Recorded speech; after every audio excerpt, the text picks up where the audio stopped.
Sana TV. أعوذ بالله من الشيطان الرجيم. بسم الله الرحمن الرحيم. الحمد لله الذي ناصر من لا ناصر له ومعين من لا معين له بيده الخير إنه على كل شيء قدير. أما بعد, ndugu wanafunzi wangu, hususan ambao mko kwenye maahidi mbalimbali ambao unapenda kutufuatilia Sana TV, ni kwamba siku ya leo huwa na kawaida ya kuwatolea au kuwamuelezea rawi hadithi mmoja mmoja kila tunapopata fursa. Sasa rawi hadithi wa leo atakuwa ni Abdullah ibn Amri ibn al-Asi. Rawi huyu anaitwa Abdullah ibn Amri.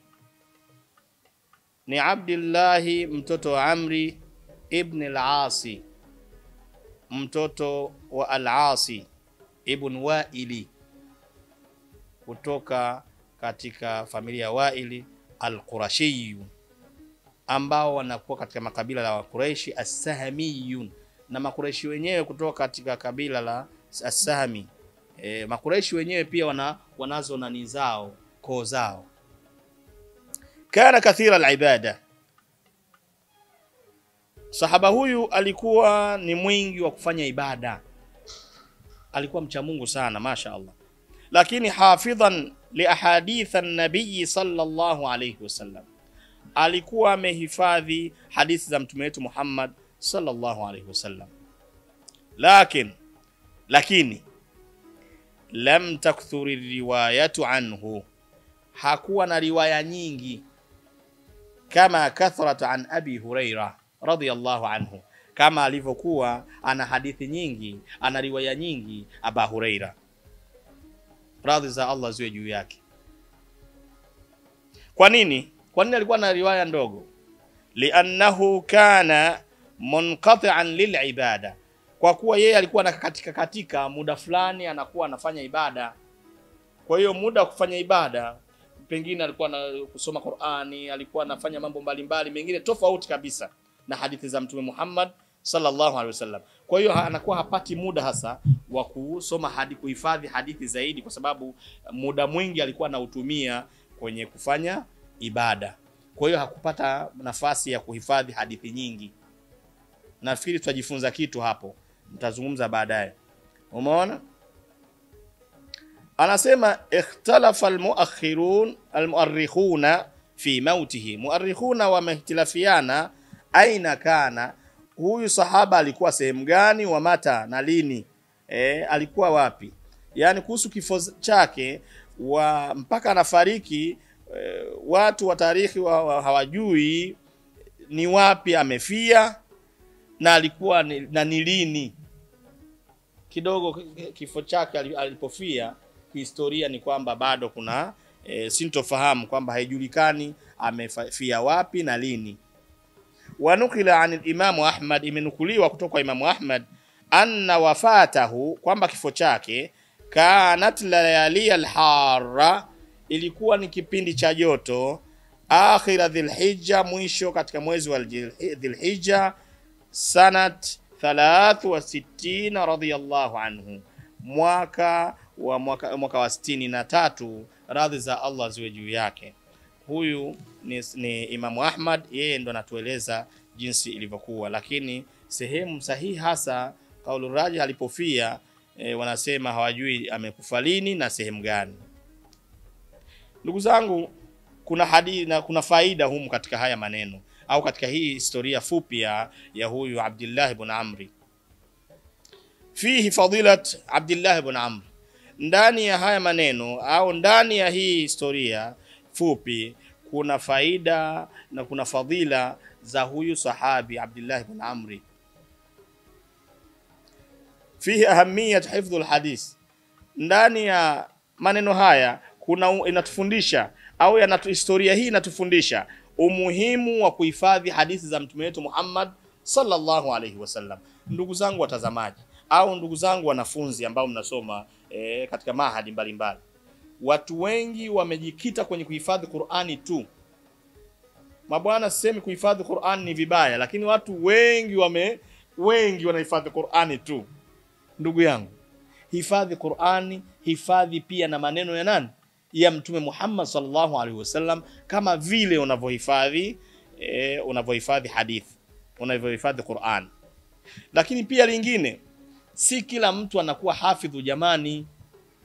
Maana wazazi wengi tumekuwa, bwana mimi na mtoto wangu nataka hifadhi Qur'an, wewe unavomuona na akili za kuhifadhi. Si umeelewa jamani?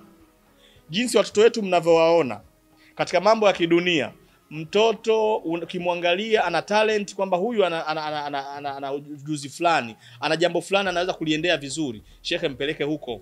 Lakini si watu wote, hata kama sahaba unawaona kama huyu sahabi ameonekana hadithi, hakuhifadhi hadithi nyingi kama alivyokuwa Abu Huraira, kwa sababu alikuwa na jambo lingine anafanya.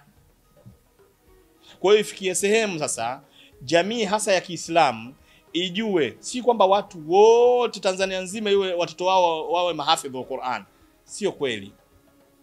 Mahafidhu wa Qur'an watakuwepo, lakini wawepo na mahafidhu hadithi, wawepo na watu wengine wanafanya mambo mengine na mengine. Ndio maana leo hii utashangaa hata wanaohifadhisha Qur'ani, utakuta anahifadhisha Qur'ani lakini mtoto hafundishwi, hajui fiqh, hajui nini, hajui sheria, hajui vitu vingi tu, ila yeye amehifadhi msahafu tu. Inna lillahi wa inna ilaihi raji'un. Kwa hiyo sisemi hivyo kwamba watu wasihifadhishe Qur'an, hapana. Wafundishe watoto Qur'an, wahifadhishe Qur'an, lakini wajue tafsirihi wa tadbirihi. Umeona? Wajue tafsiri maneno Mungu anasema nini. Sio wahifadhi kama kasuku. Mathalul ladhina humilu at-taurat, mfano wa watu walioibeba Taurat, thumma lam yahmiluha kamathalil himari yahmilu asfara. Mfano wa watu wa Nabii Musa wakati ule walioibeba Taurat, alafu wakawa hawajui sheria ndani kuna nini. Mwenyezi Mungu anasema ni kamathalil himar, mfano wao ni kama punda, yahmil asfara, anaibeba mzigo hajui ndani kuna nini. Mtoto namkuta maskini ya Mungu anasoma fawailul lilmusallin alladhina hum an salatihim sahun alladhina hum yuraun, kahifadhi Qur'an lakini hasali swala tano hasali. Wapo vijana wengi maskini ya Mungu wamehifadhi Qur'ani msafu mzima, alafu ni tariku sala. Huyu ana kasoro, huyu kahifadhishwa kama kasuku tu. Maneno ya Allah subhanahu wa ta'ala hajajua yana maana gani, hayamgusi. Ndugu zangu katika imani, bahati nzuri hao baadhi ya watu au baadhi ya maahid wanahifadhisha Qur'ani vizuri, lakini watoto pia wanawafundisha na elimu zingine, ili mtoto huyu hafidhu Qur'an awe katika mazingira ambayo ni salama. Vinginevyo ndugu zangu, tutakuwa na vijana wamehifadhi Qur'ani wanaendesha bodaboda wakiwa wamelewa. Inna lillahi. Kwa sababu gani? Unamkuta mtoto kahifadhi msahafu mzima lakini ni tariku sala, hamjui Mungu ni nani, yani yupo tu, ila Qur'ani kasoma. Kwa hiyo huyu kapinda, katengenezwa vibaya. Kwa hiyo nafikiri kupitia sahabi huyu ameweza kushindwa kuhifadhi hadithi nyingi, kwa sababu alikuwa na mambo mengine katika Uislamu anafanya. Na kuna aya nyingine ndani ya Qur'an kwamba lazima litoke kundi ambalo taifatun yatafakahu fi din, lazima litoke kundi lisome dini. Kwa nini? Liweze kuwafundisha hawa jamaa ambao wameenda vitani, wakirudi wafundishwe na hawa ambao walikaa kusoma dini, ambao ni wanachuoni. Sio wote waende kupigana vita, hapana. Litoke taifa, litoke kundi lisome. Kwa hiyo litoke kundi lihifadhi Qur'ani, kuna kundi lihifadhi hadithi, kuna kundi lihifadhi hivi. Yani tutakuwa na fani zote watu wamehifadhi. Lakini unawezekana ukawa umesoma, umehifadhi hadithi, ukawa fani zingine umegusagusa, ili uweze kubeba wewe uwe na kitu cha maana umekifanya.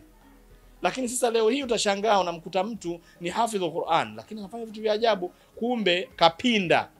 Jinsi alivyosoma elimu yake ni elimu ambayo haitoshi, maskini ya Mungu. Anasema fiha ahmiyat fadilat Abu Huraira, katika hadithi hii au katika maneno haya kuna ubora wa Abu Huraira, fadhila za Abu Huraira, sahaba wa Mtume Muhammad sallallahu alaihi wasallam. fihi ahamiyatul ibada, yani alhifdh alhadith. Ndani ya maneno haya jamani, kuna tuonyesha umuhimu wa ibada. Ibada ni muhimu kuliko kaa kuhifadhi hadithi. Huwezi kuacha kuswali sala 5 ukasema ninahifadhi hadithi. Si jamani, mmeelewa jamani?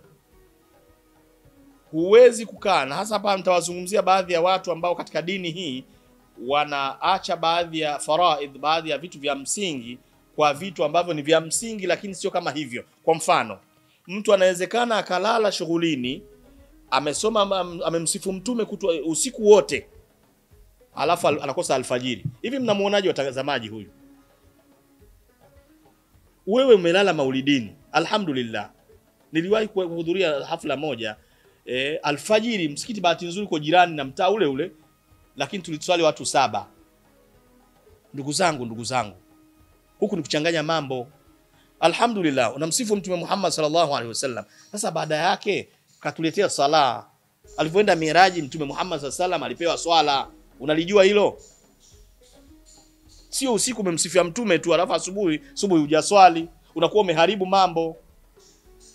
Kwa ndugu zanguni, hilo tuliangalie. Tumeswali watu 7 tu msikitini. Sasa nikasema jamani, si tumelala watu karibu 100 ngapi wako pale wamelala mtaa wa pili, watu wengi na wengine wanaendelea kupiga dufufi kule. Ndugu zanguni, hili tuliangalie. Lazima haya mambo mengine tuyaseme.